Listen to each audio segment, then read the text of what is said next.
Hello, everybody, and welcome to MMA Jefe. Today we are here with a special guest of mine, Luis the Baboon Palomino, ladies and gentlemen. In my opinion, he's one of the greatest bare-knuckle boxers to ever live and to ever do it. And I mean, the record says it all, you know. I mean, you got a wild record. You started out doing MMA, fought the likes of Justin Gaethje, Jorge Masvidal. Then you moved to bare-knuckle boxing and had a great fight against Elvin Brito, right, in 2021, I think. Yes. And that kind of, took off from there, right? I mean, Yes. holy shit, man. You're a fucking animal. I've been following you for a long time, and what a career. Do you feel like you achieved everything you wanted? I mean, you look at the belts. Well, first of all, thank you for having me, man. And Of course, yeah, my well, pleasure. I did to answer the question, I did a boxing fight, a glove boxing fight. Boxing was my very first love, Yeah. and I stumbled into MMA because when I started boxing, I was 10 years old. I only boxed for 3 years in California, and then my father went to Ah, prison, and then I came to Miami with my mom. yeah. Single mother. My siblings. And it was hard to get to a boxing gym, so there was no more boxing for me. I was like mad at the world. Yeah. And I got into MMA, but then as you said, then bare knuckle and whatnot. So I did a debut of boxing Yeah. against Gabriel Rosado. I don't know if you ever heard that name Yeah, I before. think. Yeah, he fought for the world title 5 times in boxing. He was a Yeah. lot bigger than me, but we really put a whooping on him. Yeah. And the only thing is that it was an exhibition. It wasn't a real fight. Yeah. It didn't count the record. Yeah. We tried to do another fight in the record, but he doesn't want the fight to count in the record. Obviously, he didn't do very well with me. Yeah. But yeah, that was my first love, and that was my first fight, Yeah. and that's where everything began. Yeah. Because you moved from Peru, right, when you were 10 years old Yes, to yes, California, right? yes, Yeah. yes. So that's kind of where you began your journey in combat sports. When was it kind of where you figured out, okay, I'm good at this. I wanna do this actually professionally. Well, boxing, it was great. It was fun. Mm. I did 3.5 years, 3 years, Okay. almost 3.5. Yeah. And then I was turning 14 when we came to Miami, Florida. When we came to Miami, Florida, as I mentioned before, Yeah. I couldn't find a boxing gym No. anywhere near. And we're talking about 28 years back. Yeah. Miami, Florida wasn't as friendly as nice as it is today. Yeah. Back then there was like a lot of gang activity and whatnot, and my mom was not having me taking 3 buses to get even more into the hood to be able to do some boxing. She Yeah. wasn't having it, so I was like just angry and fighting in the streets a lot. And Yeah. what saved me and kept me out of the streets was capoeira, Brazilian martial arts. Yeah. Thanks to capoeira, I learned how to speak fluent Portuguese. I'm trilingual, and it Oh, kept me out of the streets. It kept me out of going the wrong way, and that's that's how I amazing, man. started getting into MMA about when I was turned 26 years old. I turned 26 years old, and I was a little Okay. tired of getting in trouble fighting in the streets so much, and Yeah. making a bigger headache for my mom that she didn't need. Yeah. So I went into MMA right after that without any amateur experience, without any wrestling Yeah. or conditioning trainers. I just went with my capoeira mestre, my Yeah. capoeira trainer, and my 6 months of jiu-jitsu and straight into the pros and at a higher weight class at 170. Yeah. Okay. And yeah, That's wild. It's I was almost. fighting bigger guys without even, knowing about weight cuts and stuff like that. Yeah. It was rough. Sometimes, I mean, it's best to just jump into it, I guess but so. I But mean, yeah, because you're absolutely right about that because that gave me a type of strength, right? That yeah. in my MMA career, I didn't understand. I would win, then I would lose, then I would win, then I would lose, and I never lost more than 2 fights in a row. Yeah. The max that I lost was 2 fights in a row, but it was like always like after winning 3 fights, I would lose, and I Yeah. would win 3 fights and I lose, or I lose again, Yeah. and I didn't understand. I was putting all this work, but I didn't have any management. I didn't have any wrestling, so I was just swinging for the fences, trying to catch Yeah. people. I Yeah. had power, and what it did for me is that was my amateurs for bare knuckle fighting, if you will. Yeah. And that was like my experience gathering right there. Yeah. But it cost me a pro record, right? It cost Yeah. me learning the hard way. But hey, I Exactly. didn't face any easy fights. Yeah. I never had a manager Never. saying, "No, we're gonna build your record first." That did not happen.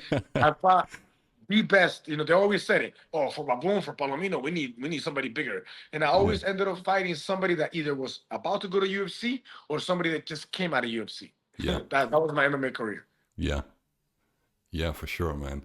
Do you feel like your mindset has changed throughout the years, entering the cage or the ring? How was it when you first started out, and how has it changed, through the years when you walk into the cage? Do you feel calmer, or have you changed something? Yeah, definitely has been a lot of growth. Yeah. There was a lot of uncertainty, like there was a lot of doubts. Okay. Like as I'm trying to learn everything while I'm already in the pro event. I'm Yeah. trying to learn, wrestling. I'm trying to learn the grappling. I'm trying to learn that there's such a thing called conditioning. That there's such a thing as cutting weight. I'm fighting guys that are Yeah. 6'3", 6'4", that are coming down for 200 pounds. I'm weighing 165, 167 max. Yeah. I have no idea there's weight cuts. Like the way I found out about weight cuts was my third fight.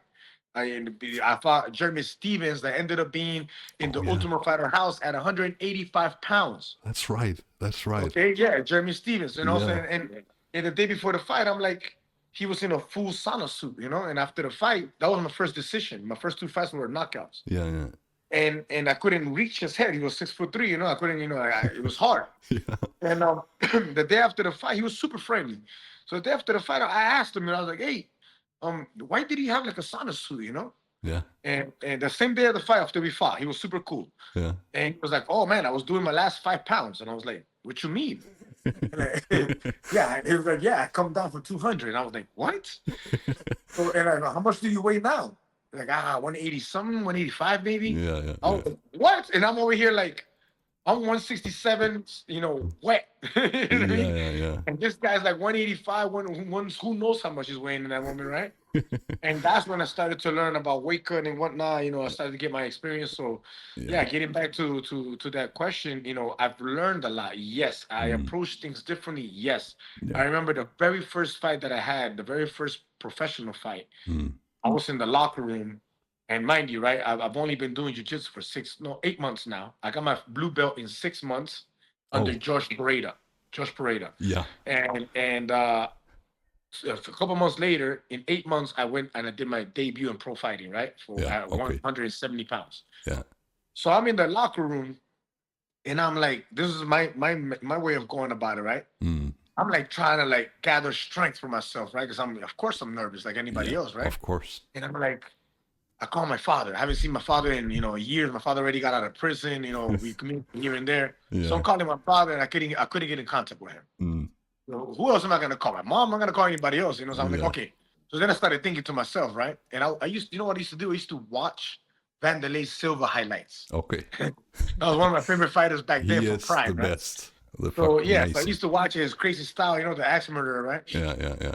And I would watch his highlights, and then I just started thinking to myself. I said, okay, I feel a little nervous. What does that mean? Mm. He's human. He's got to feel a little nervous. Yeah. I feel a little doubt. What does that mean? He's human. He must feel a little doubt too. Exactly. Yeah. So then I started thinking to myself, well, if I feel this, then it's most likely that he's gonna feel the same.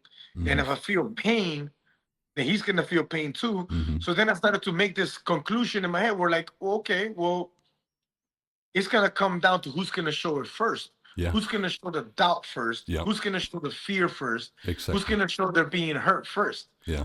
And that's when my poker game came out. And that's when when I developed that type of mentality going into every single fight, even into the last fight. Only difference between the first fight and this very last fight, 18 years later, right, fighting pro, is that my mind has gotten even stronger now. Like there is no more doubts. There is no more uncertainty. I put in so much work, as you know. I just told you, I just came back from training. I put in so much work that there is no more doubts in my head. Yeah. And even in between this timeline, when I fought like the Justin Gaethjes and the Masvidals and stuff like that. Even in between, you still get those moments of doubt and whatnot. I bet. But to answer the question from the beginning to now, there is no more control. Like that doesn't take control over me anymore. Okay. You know what I mean? Yeah, so my mind is solid. I know what I want. I know what I'm doing. I know I'm the best. Yeah. I know how ready I am. And when I'm ready, the way that I get ready for a fight, I know that there's no beating me. So yeah, that's you where I'm at. You are a fucking beast, man. I mean, thank you. It's wild. It's wild to see. Do you kind of feel like you like bare knuckle boxing better than MMA? Is that a better style for you? That tight style than a bit more open in MMA? Is that kind of? I ran out of time in MMA. Yeah. By the time I started to wrestle and like push wrestling, I was already like 15, 20 fights in. You know what I mean? And that's when I started to like really train wrestling. And guess what, man? I ended up loving wrestling. Like I literally enjoyed wrestling more than jiu-jitsu. Oh, really? But my training camp, I really loved it. Yeah. But my training camp was Sensei Daniel Valverde, which is a black belt in judo, black belt in jiu-jitsu. So the jiu-jitsu that he taught us was mixtured with judo. Okay. And my striking coach was Mestre Cesar Carneiro, which was from capoeira. Yeah. He never boxed or kickboxed in his life. It was just capoeira. He was a very badass in street fighting. Okay. Yeah. So when the two came together, my style of fighting in MMA was based on striking because I had power and I have a lot of heart. And I was very defensive with my jiu-jitsu, even though I was a very good black belt. Like I had a very good level in jiu-jitsu, but I never. My mentality was not to take you down and grapple you. If I got on top of you, I didn't look for a submission. I looked to knock you out. Yeah. That was my style. So if going back to wrestling, if I would have trained a quarter of the amount of time that I did in jiu-jitsu and judo, if I would have trained in wrestling, then it would have complemented more my style, which is more of a strike, more of a banger. Because I would have been able to defend my takedowns and stay on the feet and be able to decide where the fight goes, right? And to answer the question, man, at this point in time, MMA and getting ready for MMA is very taxing on the body. You know what I mean? Like all of my injuries, even the cuts that I have, the injuries came from training in MMA. It came from like a headbutt in jiu-jitsu or grappling or wrestling.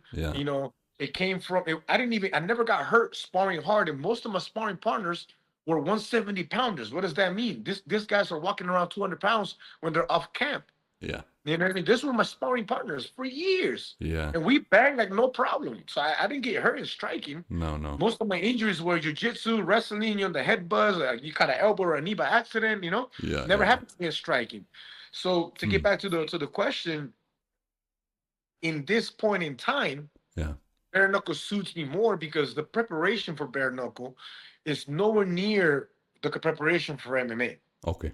The fight, however, can be more brutal. Yeah. It can be more of a prolonged, dog fight. A longer fight. Yeah. I agree. Yeah, but and even then, right? It's very aesthetic. Yeah. Bare knuckle, cuts, exactly. knockouts. Exactly. We can have 10 fights, and we had this plenty of times. We had 10 fights in BKFC, 10 knockouts. We've had that plenty of times, Yeah. But for some reason, or not for some reason, it's because of my skill. I come in there in the same way that I come in there, like my last fight. I could do a 5-round fight and come out just like this. Yeah. I think that separates me from the rest of the I agree. I agree, man. You always take hard fights and often make them look easy, So that's wild. Can you share your thoughts on becoming the first BKFC fighter to hold 2 belts at one time? That's a crazy achievement, if you ask me. How did that feel, becoming that, man? It was amazing. It was like, I've been fighting for so many years already. I fought all these dudes. I was fighting dudes that even after losing to me, they would get signed to UFC. And I was like, what the fuck? I was like, what's going on over here? So I didn't get opportunities that I wish I would have had. But hey, God has a bigger plan. And he was preparing me for this. He was, exactly. he was like, don't worry about it. It's not your time yet, my son. It was not your time. Because when I came into BKFC and the sport grew so fast that I caught that wave, Yeah. I came in there and I only had 2 fights. I already had one by the first fight was a decision against El Brito, as you mentioned. Yeah. He already had a few fights in BKFC. He had more experience in BKFC. So I went to a decision, but like this, untouched completely. Yeah. And then The second fight was a knockout, I believe, and I finally got so that's what happened. We were in the COVID time, Oh, and they had created a tournament for the title. oh, That's what happened, and ah, because of COVID, they had to cancel the tournament. yeah, yeah, And I already had won one fight in the tournament, yeah, yeah, yeah. and Tim Adler's already had won one fight, and we were supposed to fight next, but he Ah, didn't want to face me because his trainer had gotten sick from COVID and yeah, whatnot. So they gave me this other guy that had the same record as him, yeah, Isaac Backflag, yeah, yeah, that fought, former UFC fighter too. yeah, And I knocked him out in what, a 38 or 38 seconds in the yeah, first round, beautifully. and I captured his belt. I come back to Miami. I defended against um, Jim Ehlers, and I Yeah, go on a streak. I defend the title 6 times, and I see that Brito, since the time that he lost against me, he has been winning. He collects the 165-pound belt, yeah, and now I'm like, he should have been calling me out to yeah. get revenge. I agree. So I did the opposite. I said, no, hey, look, man, you're a champion. Then I'm gonna take that belt now. Yeah, yeah, So I went up, took the belt, and to answer the question, it was like the biggest accomplishments in the fighting time of my life, yeah, and it's unexplainable. The feeling is it's like finally, yeah. I could imagine. getting that I okay, could here you go, imagine. that reward of all the years of sacrifice, all the up and downs that I went through in MMA. Yeah, It was finally getting that recognition. It was, man, it's very hard to describe the feeling yeah. to I being could able to do imagine. that, and it's gonna be, it's gonna go down in history. Yeah. Even today, nobody has done what I've done in BKFC. No, Nobody no. has defended. There's no champion that has defended a title 6 times. Yeah. You know what I mean? I agree, and I So mean, I yeah. think you're also one of the reasons why Conor McGregor would buy himself into the business. I mean, because you showed what's possible to achieve within bare knuckle boxing, and it's not a new sport, but on the global market it is, So, I mean, it's amazing to see you as a pioneer in that sport on the global scene, man. How do you maintain your kind of mental health in your life? Do you do anything to relax, to unwind, or is it just go all the time? Man, to be honest, I just did an interview yesterday, and I think I've never said it better than that, right? So No, in MMA, I never understood what it was, no, like that disbalance, right? yeah, yeah, Because I was in that moment, so I didn't understand it because I was living it. yeah. But now outside of that timeline, right? Hmm. I look back and I'm like, I'm in Miami, so I'm dating, Miami type women. Of You know what I course. mean? Yeah, I know what you mean. Latinas can go hard, man. And us men too here in Miami, we don't play no games. We're moving here, moving there. Yeah. You know, um, I had a very bad relationship with my ex-wife, with the mother Okay. of my son. Like she kind of utilized my son as a weapon against me. Oh, fuck that, That was a man. very bad. Like every time I had a fight, there was a problem. There was a problem right before a fight. Oh You no. know, Yeah, yeah, yeah. yeah. So it was like up and downs, and Oh shit. moving everywhere. It was really bad. And then dating the next women, it wasn't great. So there was a No. very big disbalance mentally, Yeah. Okay. I and see.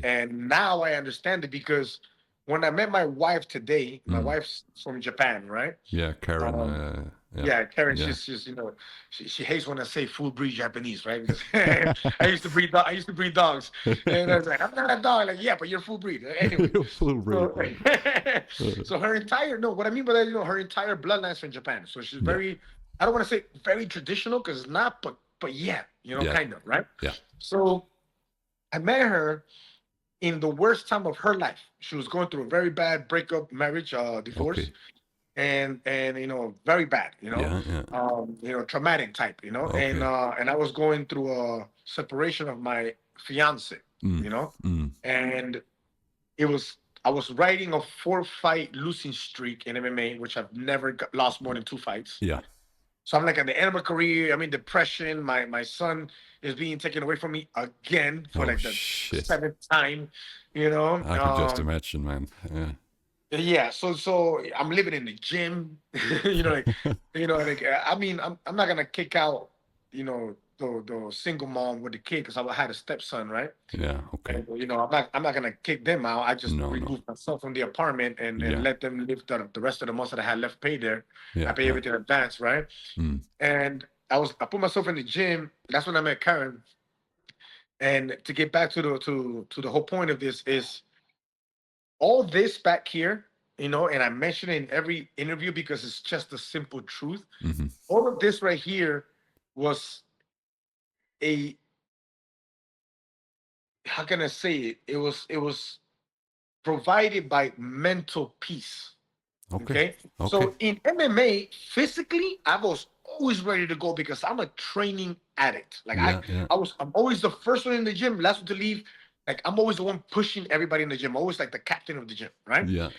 So physically, I never had issues. No. Mentally, I wasn't balanced. So I had those win-win-wins, and I would lose and win, lose. So that's what happened. Yeah. So Karen comes into my life, and all she did was the same thing that I did, for example, with my son. My son, when my son was in 5th grade, Maverick, my son, when I was in 5th grade, when he was in 5th grade, he failed 5th grade. Okay? My son is very smart. Yeah. Okay? He failed 5th grade because his mother was moving left and right, left and right, left and right. He ended up, I came to find out that he had 40-some absences, 30-something tardies when they lived like blocks from the school. Yeah, okay. That's what I'm saying. So this is a time when I come and I take my son. Yeah. And I tell her, hey, look, get yourself together. Let me take care of this. Let me take care of him. Yeah. I take care of him, and he graduates with perfect attendance, mathematical awards, you name it. You know what I mean? All I did, what did I do? I provided a stable home. That's all I did. Exactly. Okay? Yeah. All right. So then, of course, the income tax thing over here is a big thing in Miami. I don't know about over there, but over here, the income tax is a big thing, right? And she's like, I'm going to take him. And she'll take him because she want to claim him in the income tax. I'm like, look, man, claim the income tax for the rest of his life. I don't care about that. Just stop messing with him. But she needed to take him to make sure she had that proof that she had the kid. Yeah, so it was, of course. That's what it was. So, it was financial. So moving forward to this collection here is Karen gave me that peace of mind that I never had. Okay. That's what Karen did for me. So I had a very happy home where I had a partner that believed in me, that loved me. We started from zero. We own this home that we live in here together now. We went on a 5-year win streak. We became the two-weight division world champion, 8-0. You know what I mean? Like we were 9-0 at that time when we got collected a second belt. And it was all due to mental stability, to inner peace. Yeah. That's all that happened. That's how we created all this right now. Seems like you both were really, really lucky, or the timing were amazing. It kind of seems like you were both at the same place.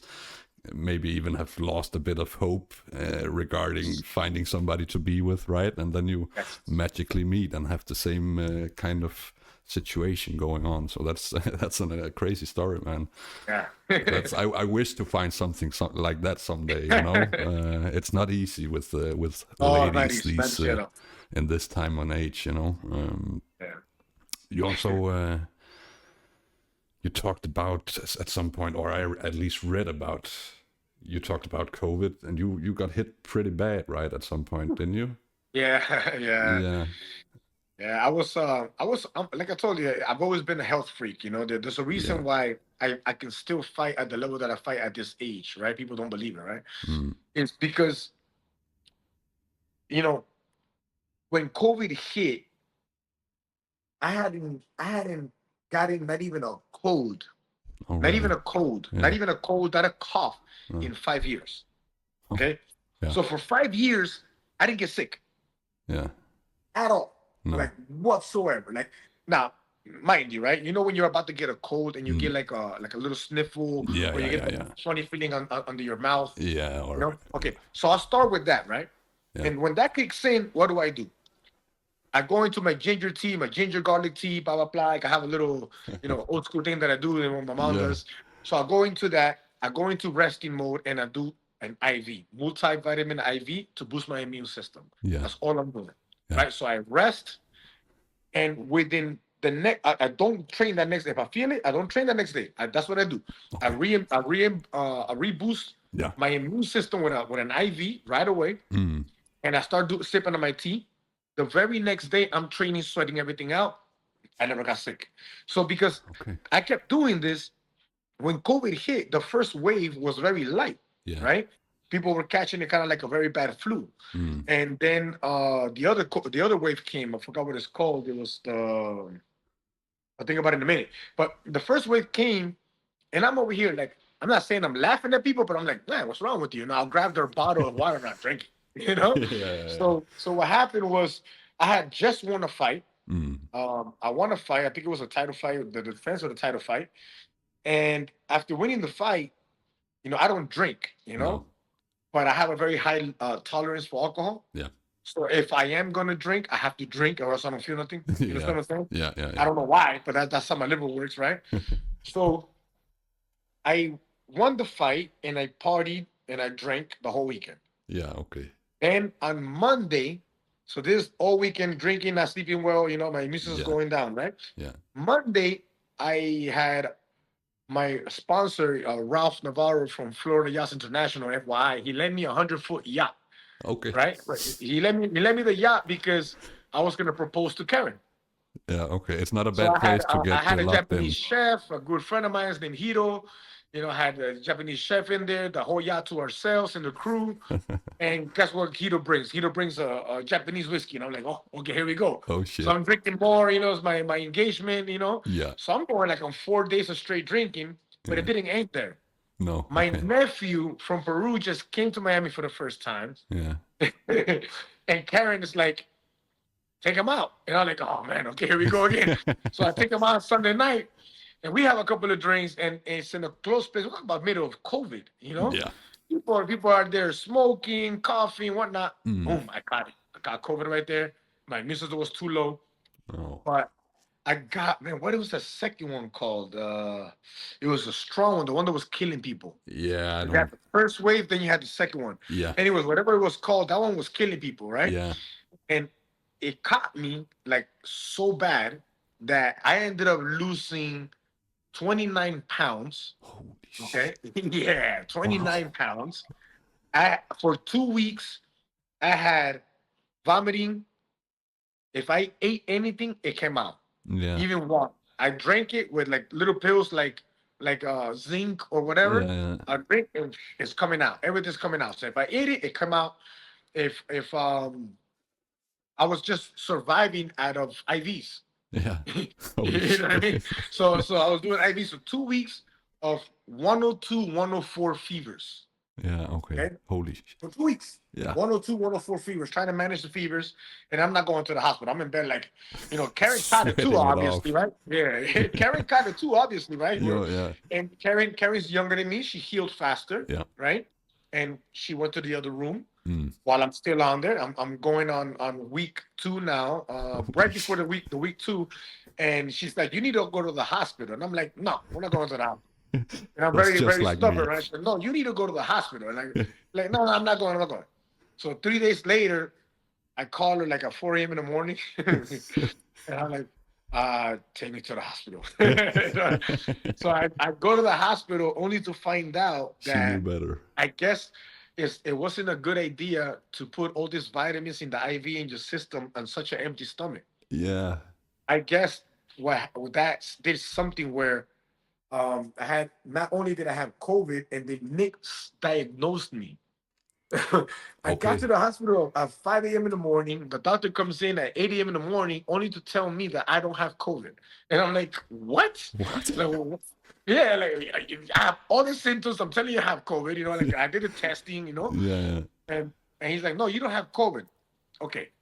So he sends me to the top floor where it's not a COVID room.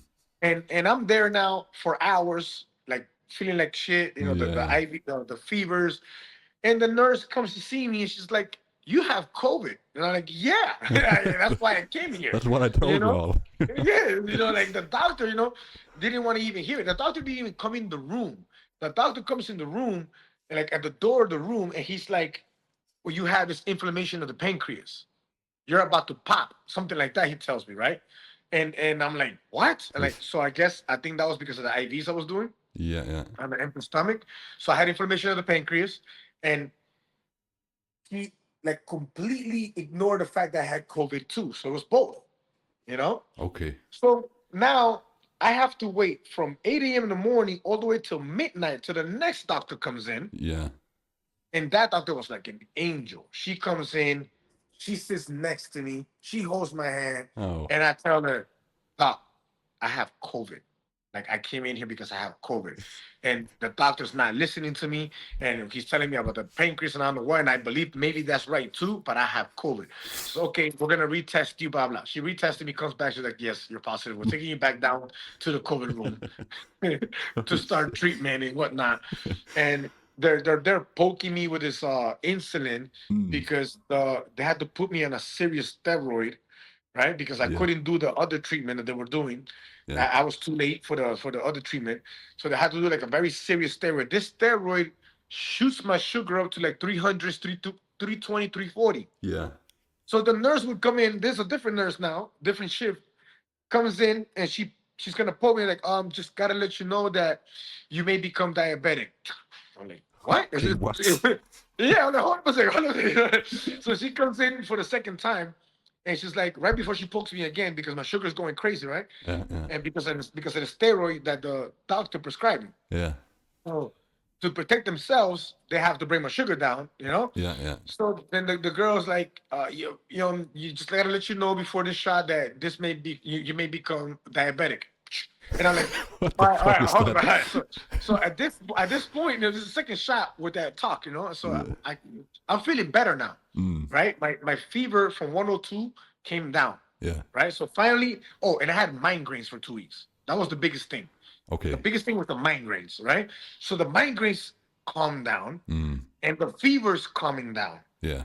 And I called my sister as a nurse practitioner, and I told my sister, I'm like, every time they poke me with this thing, they're telling me that I might become a diabetic. She's like, tell them to stop poking with shit and get out of there. You know? So the nurse comes in, right? And right before she pokes me again, I'm like, hold up a second, look. I feel better now. I don't want the shot. No, but we have to give you the shot. No, she wouldn't take no for an answer. So I have to tell her like this. I tell her, look, go and call a male nurse because you're gonna need more help if you think you're gonna poke me with that right now. I feel stronger now. I feel better. As a matter of fact, I want my release. Yeah. I was still COVID infected. Yeah. So she gave me a release. Okay. You know, they obviously they gave me a release. I got the hell out of there. Yeah. I go home. My wife's still mad at me because I'm still have COVID, right?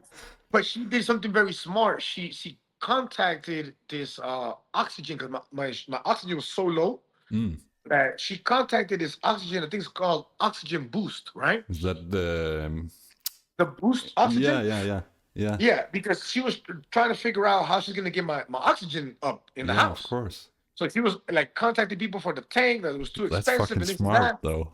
Yeah. So what she did was very slick because when I got home, there was cans of oxygen everywhere. Yeah. You know, Karen's very smart. You know. I think so too. Yeah. I'm already. I think within 2-3 days, I come off the COVID list. I'm not positive anymore for COVID. Yeah. But my oxygen's still low. Yeah. So like, I had ordered some stuff, right? And I go to get it at the door. This things you think you're normal, you know, you're not. Yeah. So like, this when I realized how weak I really was, right? I was 29 pounds lighter. My mom didn't recognize me. She got scared. Holy shit. Like, my mom and my brother, when they saw me, that's when I got scared. When they looked at me, you know? Yeah. I was like, why are you looking at me like that? You know, like, I didn't realize that I was looking like a skeleton, you know? Yeah. And all my muscles were gone. Everything was gone, you know? So I go to pick up this thing from the front door, and it's pretty heavy. And I try to bring it in the house like normally anybody would, right? Yeah. And I'm like, and I almost fainted. And there was a can right there of booze, like, and I'm like, oh, you know? So I couldn't go like 5 minutes without oxygen. No. Around the house, like that's wild, man. To deal with the dogs, or like, it was bad. How long? So Boost Oxygen sponsored me for a little while. I started training again with the oxygen. It was tough, man. Yeah, it was I tough. can hear that. And I fought 3 months later. Yeah, that's another wild thing. So you basically felt fine. I bet around 2 months after you felt like you were back to normal, right? Yeah. Wow, Yeah. I And I got had hit. this idiot calling me out and making all this noise. That Nunez kept calling me out. Yeah, And and they gave him a title fight. I don't know why they gave him a title shot against me. The guy was a 135-pound champion. yeah, You know, yeah, and I was like, you know what? He's talking all this crap, and I can't. I tried lifting weights, I couldn't. All I yeah, could do is try to work on being able to breathe. So yeah. there was the lightest I was ever gonna be. I was like Mm, about once when I was already recovering. I was like 160. yeah, You know. yeah, So I said, you know what, you want to fight? Okay, let's fight then. So I took the fight and I beat him. yeah, You know. yeah. Yeah.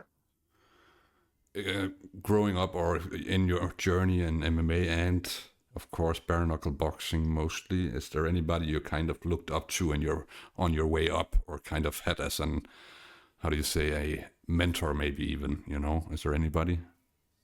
Oh, definitely, definitely. I mean, I have a lot of them. There Mm, was a lot of people that I was fan of. yeah, Like like Anderson Silva, Jose Aldo's. Those yeah, are like my some of my favorite fighters. Of course, obviously the strikers, right? yeah, But there was plenty of fighters that I looked up to that I was trying to get there. yeah, And but my biggest, if I can say, my biggest motivators have always been Mike Tyson, yeah, because I kind of like, I don't know, I kind of like feel like the same, in yeah, a sense, yeah, where he's a killer. He's a for killer. Mike sure. Tyson didn't just want to fight you; wanted to kill you. You know Yeah, what I mean? Like, exactly. and, So Mike Tyson was probably one of my biggest, motivators. I believe that people Going can there. see that in your style of fighting as well. I mean that. I mean that sincerely, man. Uh, yeah. So Mike Tyson. That's the biggest one for you. Yeah. Yes, definitely, Yeah. yes. Can we talk a bit about you have this fund called Baboons for Kids, right? Oh, yes, yes, Yeah. yes. That's amazing, man. It's based in Africa, or where was Oh, it? it's in Peru, in Oh, in Peru. Peru. Yeah, that's right. Yeah, yeah. I haven't. No, I just be like, I don't. Most people don't know it. I was in this country illegal for 31 years. I couldn't go back to Peru. Oh, really? I just got my green card about a little less than 3 years ago, Oh, and that's that's when I big, started man. going back to Peru. Like, people didn't even. I mean, only like hardcore MMA fans knew about me, but like the Yeah. people didn't really know about me. No. So this very last fight really do it for me. It did it for me. Yeah. Because it was for the first time in 18 years, this very last fight was aired in national television in Peru. Yeah. Okay. And the foundation for Baboon for Kids is, I mean, just really is, it's not kids young. I should have called them more like teenagers, but Okay. it is for the kids. Yeah. Because what I'm trying to do is just give an opportunity to those guys that I kind of see myself in, Yeah. like that, Yeah. that are trying to do something positive in the form of sports instead of being out in the streets, Yeah. wasting their life or stealing and whatnot. They don't have a direction, Yeah. because that's what martial arts did for me. Martial arts literally saved my life. Yeah. So just that, and I keep it really quiet, to be really honest with you. I don't, there was a time that over here in Miami, my wife and I, we were doing a lot of like feeding the homeless, and Yeah. we would do it. We still occasionally do it. We just, Yeah. because we started to notice, people are very like, everybody's recording everything, Yeah. Yeah. and then one day, and I was part of that. I was recording it too, because I wanted to show people, Mhm. this is something good that we can be doing. Yeah. But then when I stopped the whole recording thing, when I heard Jim Carrey one day says, imagine being, I don't know exactly what his words were, but Yeah. this is what he said, right? He said, imagine being in the bottom of your life. You have no home, you have no clothing, Mm. you have no future, you're hungry, and somebody is trying to feed you with a camera shoved in your face. Yeah. You know what I mean? Yeah. And when I Kind of heard that, Yeah. man, I'm like, man, that is That is. that is so, that is so strong. It was so powerful. Yeah. And I was like, yeah, and that was the day that my wife and I decided, like, we'll keep doing what we're doing. We're just gonna Yeah. do it Yeah. on Yeah. our own. Yeah. So I mean, yeah, it will we keep it come. very quiet. It will come your way someday. I mean, I get that thought as well, as you told Jim about with Jim Carrey, that if you go around feeding homeless people with a camera, I mean, yes, you're helping other people, but are you doing it for views? Yeah. You see some channels that only do that, but I mean, that's not your deal. You're a fighter, you're a mixed martial artist. doing good for the community. So people should just shut the fuck up on that part. I mean, yes. do you have your eye on anybody you would like to fight in the future? Definitely. Yeah, Definitely. So when we took this last fight, mind you, right? I've been benched for a year after my loss. Yeah, You know, my loss against Aston Trout, which was the highest or most advanced or highest level boxer ever signed to the organization, even till today. Yeah. You know, and I lost a decision against him. I had an automatic rematch for that fight that it wasn't met. Now, the fight was offered, but it was offered with a 30% cut on my pay. And I didn't feel like I deserved that, you know, and doing a 5-year win streak the way that I did, you know, having all this, I didn't think I deserved that. And it wasn't just about the 30% cut. It's the fight was going to be in his hometown, which that's not the problem. The problem is that his hometown is in New Mexico, and this is high altitude. Yeah. And I'm older, so that means that as the professional that I am, because I've been there before, I've trained in Justin Wings camp, you know. Yeah. I need at the bare minimum 21 days to acclimate. Yeah. But what does that mean? I just bought this house, you know, so I have to pay the bills here, and I got to take my team over there. I did the math, and I'm looking at 10K minimum. Yeah. You know what I mean? To take my team over there and get ready for the fight and be ready for the fight. Yeah. You know, so I'm losing 10K. I'm losing another 10K I probably would have sold in tickets that I'm not selling over there. Yeah. You know, so I'm 20K under. Yeah. Plus the 30% cut. It didn't make sense for us, you know, and we said no to that fight. Good. And then we didn't get to fight until just now. Yeah. You know, so to go back to the question on people that I'm eyeing, when we signed this contract now, and when I say we is Hugo Florido and I. Hugo's my partner / manager because we are both together in Primal Instinct Management. Okay. Right? That's our management company. Yeah. You know, and when we decided, you know, about this last fight, we said, look, we asked, okay, we win this fight, which wasn't an easy fight. Like, you're giving me a guy that's 14 years younger. Yeah. He's on a wreck. You know, he's only lost once, and that was to a champion at 145. Yeah. He's taller, lanky, taller, faster, right? Or it should have been faster because he's lighter. You know, technically speaking, you come from 140. Normally at 155, I'm faster than most people, even at this age. Yeah. Because I'm not a big 155er. Yeah. A lot of 155ers are coming down from 180 pounds, 190 pounds. I know people come from 200 coming down to 155. Yeah. You know? Yeah. So they're pretty big guys. So they do a lot of weight cutting. Yeah. So a guy that's going from 145 to 155 is by law faster. Yeah. Right? He doesn't have to cut that much weight, right? Yeah. Yeah. So I met that speed with him, you know, and where I didn't feel as fast as I normally feel. Yeah. But I'm not a slow cat either, so we did great in the fight. So what we did was, this guy's on the 8-2 record in BKFC. This is not easy in bare-knuckle, especially not a #1 show in the world, which is BKFC. Yes. BKFC, for you to reach 8-2, you got something special on you. Yeah. And he was being groomed to fight for the title at 155. So he was being groomed for that title fight. Okay. Yeah. So we took out your #1 contender in my eyes. Yeah. Right? Yeah. In my eyes, at 155, that was my 7th world title defense. Yeah. You know what I mean? So called the King of the Streets belt, to me, that's my 7th defense. Yeah. You know? So what do we ask? We asked, we beat this guy. This is what we want. Either you give me my rematch with Trout at 165. Yeah. Or you give me Tenaglia at 155. Because I never lost that belt. Yeah. And if you don't give me either title fight, you give me a money fight. Yeah. So right now, the Tony Soto fight versus Tenaglia just got reinstated. So they have a rematch now. Okay.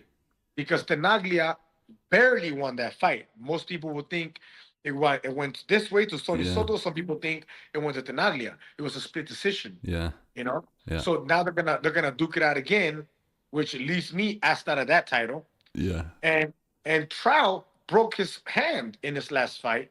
So that leaves me out of that title again. Yeah. You know? Yeah. So then what's next is a money fight. But who's the money fight? There is no money fight for me because every time there's a money fight, They don't want to fight me. This is just the honest truth. Look, Eddie Alvarez asked for like, I don't know, $1 million, so they don't think it's worth giving me him then. So Eddie Alvarez out the picture. Chad Mendes fought for an entire year against us. He signed, and I called and asked, can I get him? No, he has to get his feet wet first. They give him a nobody. He beats the guy, and then I asked for him again, and he just ducked me for an entire year. So I didn't get Chad Mendes. I didn't get Eddie Alvarez. Just some of the guys in my weight class. So then I start barking at Mike Perry. And I've been asking to fight Mike Perry for 2 years. 2 years. So I asked for 2 years to fight with him, and I'm not getting the fight. And the last time that I asked for that fight was after this fight, because I was challenging all these people again. Because I don't know why I have to challenge everybody. I'm the one holding all the titles. But Probably why you're. Mike Perry did a video saying, I refuse to cut a leg off to make weight at 175. I'm not fighting there no more. Because I said I would fight him at 170 or 175. He fought at UFC at 170.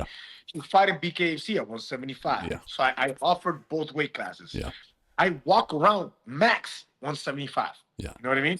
So I'm giving him everything. So then he says in the video, I refuse to do this. If you want to fight me, I'm only fighting at 185.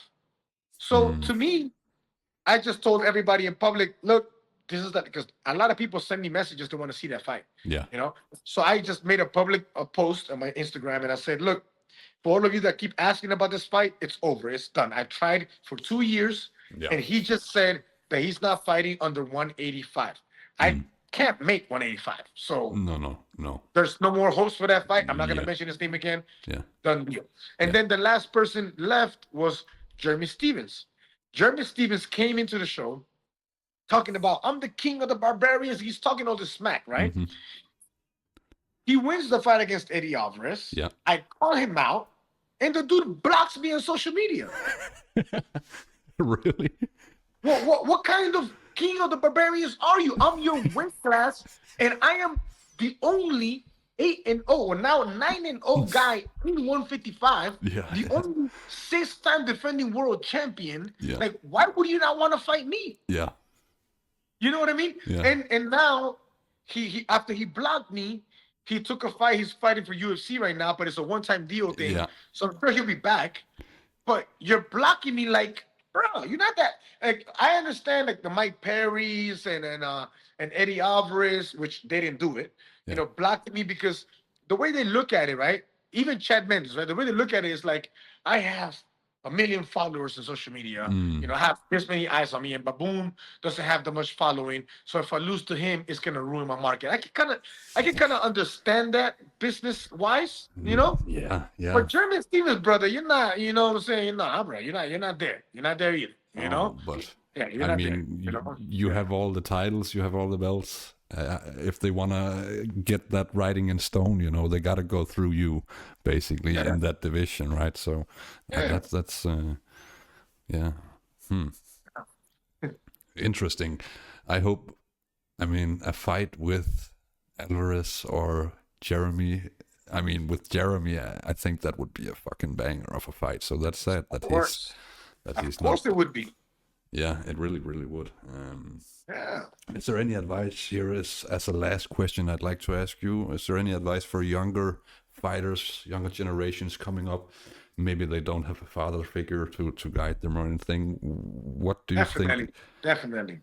Look, for all the youngsters that are looking into coming here, into the bare-knuckle or just the fighting world as a whole, and even if it's not the fighting world, if you're a sportsman, right, and you're in the making a living out of sports, right? There's only one thing that is gonna take you to wherever it is that you're visioning yourself being, right? As far as making it and making the money that you want to make, and that's only discipline. And this is, we live in a time, in an era right now where hard work and discipline isn't even looked at anymore as what you need, because everything's about talking right now. Like, if you talk enough crap, you'll get an opportunity. Yeah. But what good is that opportunity to you? For example, there's like an idiot in this city here named El Gallo Duran.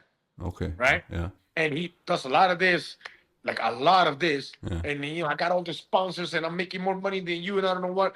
But what good is all that if your discipline doesn't match, your efforts don't match? Yeah.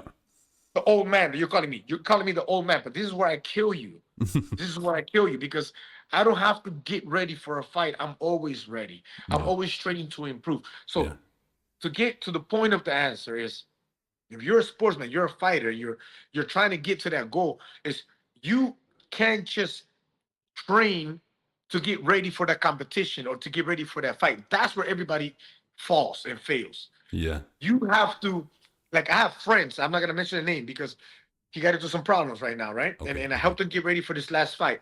Yeah. And he did great, right? And you have that momentum. Yeah. And now you're not training how you were training before. So that right there is you're missing out on valuable time because I finished fighting and the very I fought Thursday night. I celebrated Friday, Saturday, Sunday. I was running 7 miles in the bridge over here in Miami. Yeah. You know what I mean? Yeah. My hands are still swollen, but I'm running, right? Yeah. So now is the time for me to improve. This is the part that people don't understand. Yeah. When you're off camp, okay, it doesn't mean just eat and chill and do whatever you want. No. It means this is the time that you have for you to improve, learn new things, make your craft stronger, better, faster, more elite. This is the time that the golden time you cannot waste. If not, you're always gonna find yourself just getting ready for the next fight. Yeah. That's where all of you fail. Yeah. I don't get ready for the fight because I'm already ready for the fight. I'm always trying to improve my craft. Yeah. Whether it's my jab, my right hand, my head movement, my leg work, my cardio conditioning, my strength. I'm always looking to improve myself every single day, little by little. This is what separates me from the youngsters today. Yeah. You don't have that anymore. Like, you don't have that sense of discipline, the sense of urgency, because you think the time is in your side because you're a little younger. Time flies faster than you believe, man. Yeah. You know what I mean? So if you don't put in the work right now, you're going to realize the time already passed on you and you didn't get any better. Now you got into a fight and you got ready for that fight and you're conditioned, but how much did your skills improve from the last fight to today? Yeah. You understand what I'm saying? So if I can advise anything is work on your discipline, man. Work on your hard work, but it's not just working hard, work smart, work to improve yourself. Yeah. Big difference. Yeah. Getting ready for a fight, getting ready for a match is one thing. Yeah. Improving yourself every single day, that's what the magic is. Yeah. Wow, that's a good advice, man. I must say, Luis, thank you so much for coming, man. I hope to see you again some point. You're easy to talk to, easy to interview, so that's always a pleasure for me, at least, you know. Awesome. Thank you for having me. Of course, brother, and thank you for everybody watching out there. Hopefully, we can see Luis fight in not too long. And until then, man, stay safe and enjoy. Yeah.